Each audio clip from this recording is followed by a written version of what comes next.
Reciban todos y cada uno de ustedes un afectuoso y cordial saludo. Soy Gonzalo Rendón y en esta oportunidad quiero compartir con ustedes la presentación del curso sobre libros históricos que veremos en esta primera parte de este primer semestre del 2024. Como dijimos, el curso que vamos a ver ahora se denomina Libros Históricos. Nos podemos hacer la pregunta, ¿qué son los libros históricos? Respondiendo de una manera fácil y rápida, podríamos decir que los libros históricos es un conjunto de 7 libros que nos hablan de una parte de la historia de Israel, una sola parte de la historia de Israel, no de todo desde sus orígenes. En concreto, los libros históricos comienzan con los discursos, las enseñanzas, las advertencias de Moisés para cuando el pueblo llegue a la tierra prometida. Eso es como la preparación para lo que va a desarrollarse después, como toda la experiencia del pueblo ya en su época de libertad. Eso lo encontramos en el libro del Deuteronomio. Ciertamente el libro del Deuteronomio no forma parte de los libros históricos en la Biblia, pero en el conjunto de los libros que se escribieron después del Pentateuco, sí es parte muy importante de los mismos autores de estos libros históricos. Entonces, por eso, luego vamos a ver por qué nos toca volver a ver o por qué vamos a volver a ver el libro del Deuteronomio, si ya lo vimos en el Pentateuco. Es importante que le volvamos a dar una mirada porque a raíz de su estudio vamos a entender muchas cosas que vamos a encontrar en la literatura pues, que estamos en este momento mencionando como libros históricos. Viene otra parte muy importante de la vida de Israel, que fue la conquista de la tierra prometida y el reparto de la tierra por parte de Josué. Eso lo encontramos especialmente o específicamente en el libro de Josué. Luego viene la descripción como de toda la vida del pueblo ya en la tierra prometida, se vuelve a mencionar campañas de conquista, dificultades, luchas con otros pueblos, etcétera. Todo eso lo encontramos en el libro de los jueces.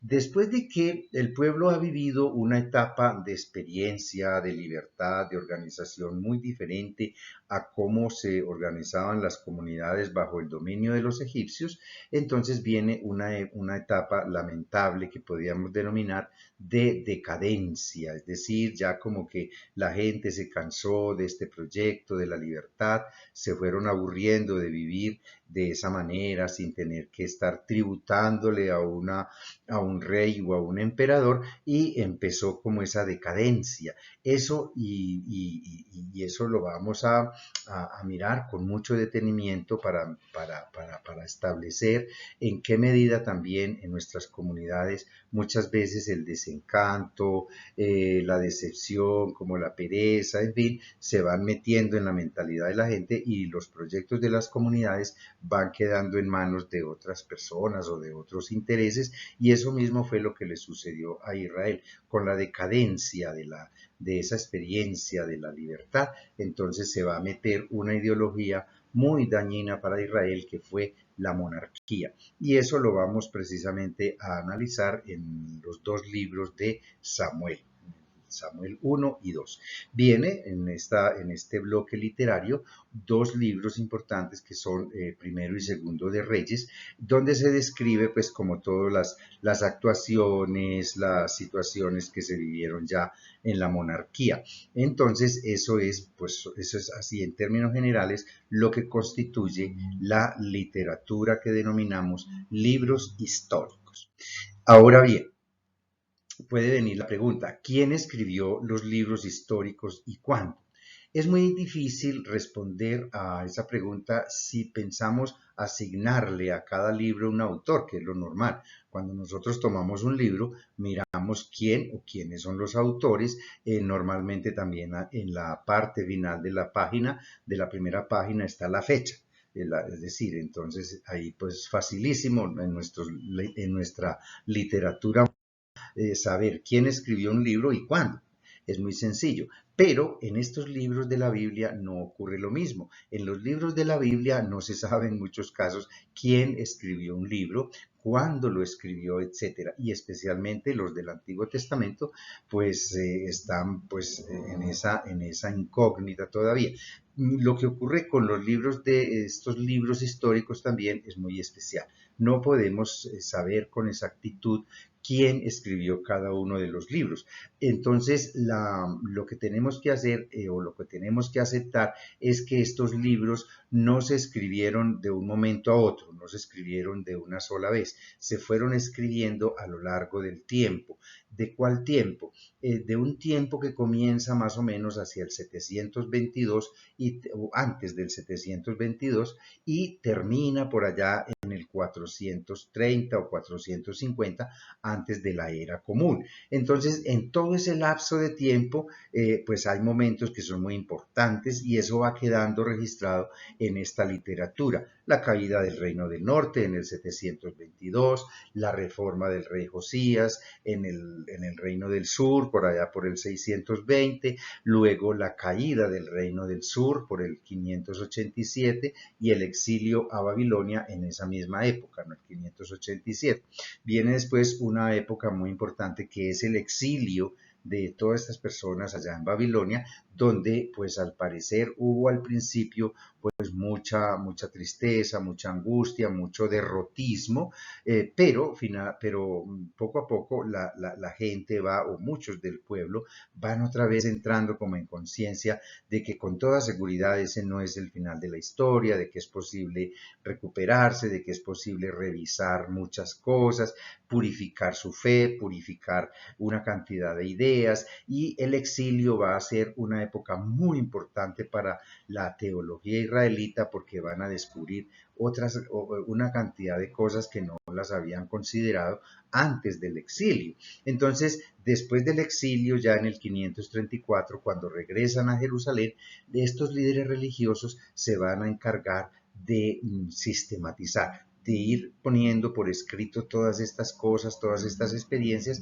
Esa obra se le atribuye entonces no a un solo autor, sino a un grupo de autores, de pensadores, de teólogos, de líderes religiosos que desde antes del 722 en el Reino del Norte habían comenzado a releer la historia de Israel. ¿Con qué intencionalidad? Con la intencionalidad de responder a preguntas tan importantes como ¿por qué esto se nos salió de las manos? ¿Por qué la historia de Israel dio ese rumbo tan diferente, tan distinto a lo que se vivía? Después de la salida de Egipto, el pueblo se había comprometido a vivir de una manera diferente, a organizarse como hermanos, como comunidades hermanas, que se apoyaban mutuamente, que vivían la solidaridad. Y pues con el correr del tiempo eso se perdió y vinieron todas estas situaciones propiciadas, pues digamos que por la monarquía, porque a raíz de la monarquía entonces el pueblo entró en un estilo de vida, en una forma de organización, en una forma de producción también económica muy diferente a como estaban viviendo en la época tribal. Eso entonces es lo que van recogiendo estos pensadores y esos pensadores se van sucediendo los unos a los otros, van muriendo unos y van quedando otros que van llevando como ese mismo proyecto de hacer esa relectura de la historia. Ese grupo de pensadores, las ciencias bíblicas modernas, la ciencia de la crítica del texto, todo el análisis literario que se hace hoy en día del Antiguo Testamento, nos enseñan que ese trabajo entonces fue realizado por un grupo de pensadores, por un grupo de autores, de teólogos, de líderes religiosos a los cuales les dan el nombre de escuela o corriente deuteronomista. ¿Por qué deuteronomista? Porque ese es su primer libro, esa es su primera producción, el libro del Deuteronomio, donde ellos van a consignar o van a recordar como todo lo que Yahvé había pedido, le había mostrado al pueblo por boca de Moisés. Entonces, por eso la crítica moderna los denominan a ellos autores deuteronomistas. Entonces, ¿quién escribió los libros históricos? No se puede decir quién, sino quiénes. ¿Quiénes escribieron los libros históricos? Un grupo de pensadores, un grupo de líderes religiosos preocupados por la situación del pueblo, por su marcha, por su acontecer, se fueron, como quien dice, tratando como de responder. Ahora, ¿qué viene? ¿Qué tenemos que hacer? ¿Qué tenemos que corregir? ¿Qué tenemos que mejorar para que vuelva otra vez el pueblo a conectar con esa voluntad fundacional de Israel, esa voluntad de Dios que le dio origen al pueblo de Israel? Muy bien, entonces ahora viene otra pregunta: ¿por qué y para qué se escribieron los libros históricos? Y esto es muy importante que nosotros lo tengamos claro. ¿Por qué se escribieron los libros históricos? Porque ya es importante que sepamos y entendamos que toda situación crítica siempre tiene un origen, siempre tiene una causa. Y esto es lo que hace esta escuela o este grupo de pensadores del antiguo Israel. Analizar esas crisis que está viviendo el pueblo, cuál es el origen, cuál es la posible causa de esas situaciones, y comienzan a hacer no historia como tal, sino a releer, a hacer una relectura de la historia con una clave específica, con la clave de la justicia, entendiendo por justicia esa correcta conexión o comunión con el querer de Dios. Entonces ellos van estableciendo que allí donde se rompió esa comunión con Dios, esa comunión o esa identificación con la voluntad de Yahvé, cuando se rompió eso, comienza a aparecer todas estas situaciones de injusticia, de dolor, de violencia, de maltrato, de opresión de unos sobre otros, en fin. Entonces, esos libros se escribieron justamente para intentar dar respuesta a esa situación que estaba viviendo el pueblo de Israel, una situación que se convirtió en algo muy, muy complicado una vez que surge la monarquía. Por eso es importante que nosotros siempre, siempre pensemos que la monarquía en Israel no fue un logro, no fue un avance en su desarrollo, en su acontecer, fue un retroceso inmenso, porque la monarquía prácticamente lo que hizo fue hacer que el pueblo regresara a esa misma experiencia de esclavitud que los antepasados habían vivido en Egipto. Entonces eso es un retroceso, eso, y por eso el Deuteronomio aquí nos va a iluminar mucho esta posición o este argumento. El libro del Deuteronomio siempre va a insistir por boca de Moisés: ojo, mucho cuidado, cuando entren a la tierra que yo les voy a dar a ustedes, tengan mucho cuidado con esto, tengan mucho cuidado con aquello, no se conviertan en opresores de sus propios hermanos, no sean egoístas, compartan, mantengan siempre la mano abierta hacia el que los necesita, etcétera, etcétera. Entonces, por eso el Deuteronomio es como lo que nos va a iluminar todo este acontecer del pueblo, todo eso que aconteció. ¿Por qué? Porque el pueblo no fue capaz de mantener esa fidelidad a la alianza, esa fidelidad al querer de Dios, que fue muy claro. Cuando sacó al pueblo de la esclavitud de Egipto, lo sacó con una condición: de que tenían que organizarse, de que tenían que mostrar que era posible vivir un proyecto de pueblo, un proyecto social diferente a la manera como se vivía bajo la opresión egipcia. Entonces, repito, la monarquía es, digámoslo así, el gran pecado de Israel, la gran ruptura con el querer de Dios. Fue como diciendo: Dios no nos importa, lo que nos interesa es organizarnos así, y hicieron una pésima elección, una pésima decisión, porque ellos se dejaron meter el cuento de que el rey pues iba a asumir un papel muy importante, que le iba a ser el que iba a impartir la justicia, que el rey se iba a encargar de mantener todo bajo control, la seguridad del pueblo, que todos tuvieran un bienestar asegurado, etcétera, etcétera. Y eso eran pues falsas promesas. La monarquía surge como una especie de ideología de unos cuantos que vieron la oportunidad de de meterse con ese cuento de la monarquía, por lo que yo les dije hace un rato, ¿no? Hace un ratico, que cuando el pueblo comenzó a aflojar en el proyecto de la libertad, a vivir esa solidaridad, a vivir ese sentido de la fraternidad y del compromiso de todas las comunidades con las demás, cuando aflojaron en ese proyecto, entonces viene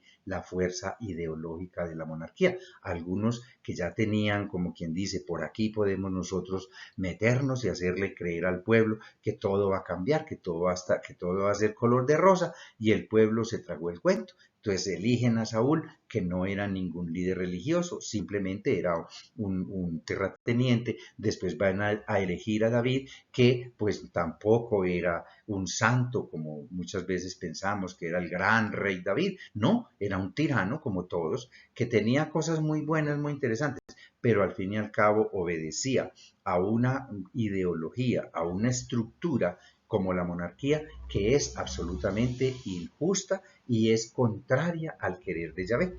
Entonces, por más que nosotros encontremos de pronto en el libro de Samuel, que entonces Yahvé estuvo de acuerdo, listo, elijamos, pongamos ahí a fulanito de tal, y después a través del profeta Natán le va a hacer la promesa de que va a ser pues la dinastía davídica. Este es precisamente los grandes peligros que tienen las ideologías, hacernos creer muchas veces esos pajaritos que nos pintan en el aire, hacernos creer que esa es la solución, cuando en realidad pues obedecen a intereses particulares. Entonces, este va a ser básicamente como el contenido de toda esta literatura que denominamos libros históricos. Esa dinámica que se empieza a formar de una vez que el pueblo entra a la tierra prometida, la experiencia que tienen ahí y luego el declive de esa experiencia de vida en libertad y nuevamente meterse con este tema de la monarquía que lo llevó a la perdición.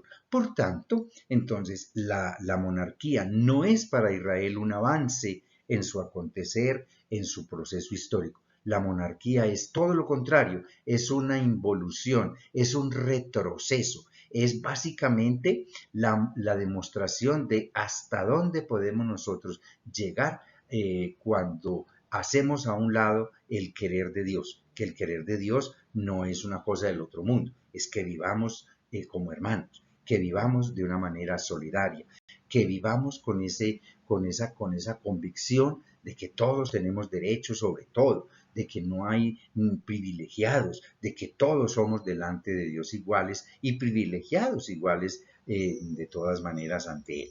Básicamente, lo que tenemos que abordar en este bloque literario. Finalmente, entonces, una preguntita para que ya comencemos nuestro trabajo.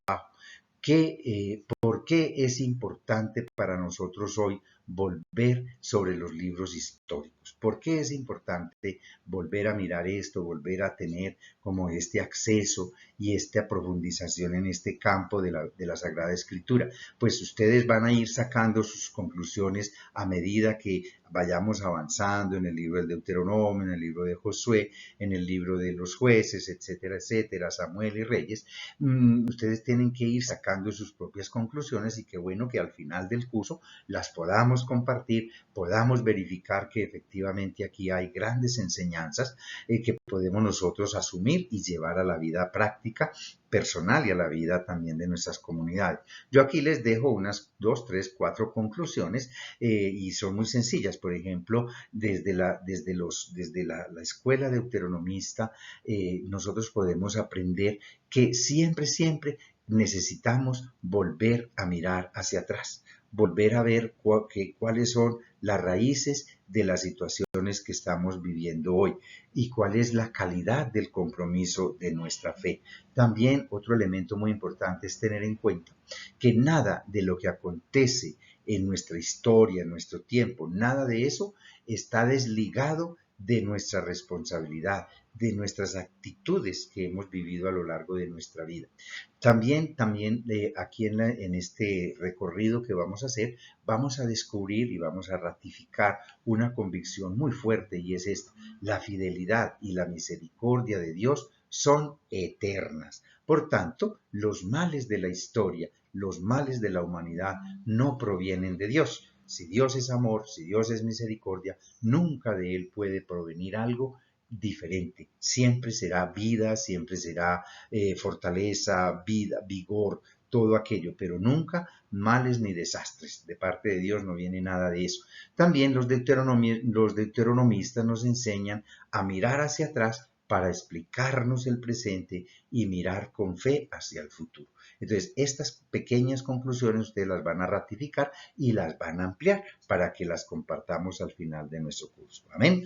Bueno, entonces bienvenidos, bienvenidas pues de nuevo. Les deseo siempre lo mejor, que avancemos mucho, que crezcamos mucho, que hagamos grandes descubrimientos en esta oportunidad que nos da la vida, que nos da nuestra iglesia, que nos da el Centro de Estudios Teológicos, para profundizar de una manera tranquila, reposada y serena en esta fracción de la Sagrada Escritura. Que Dios les bendiga a todos y que tengan muchos éxitos en este nuevo semestre.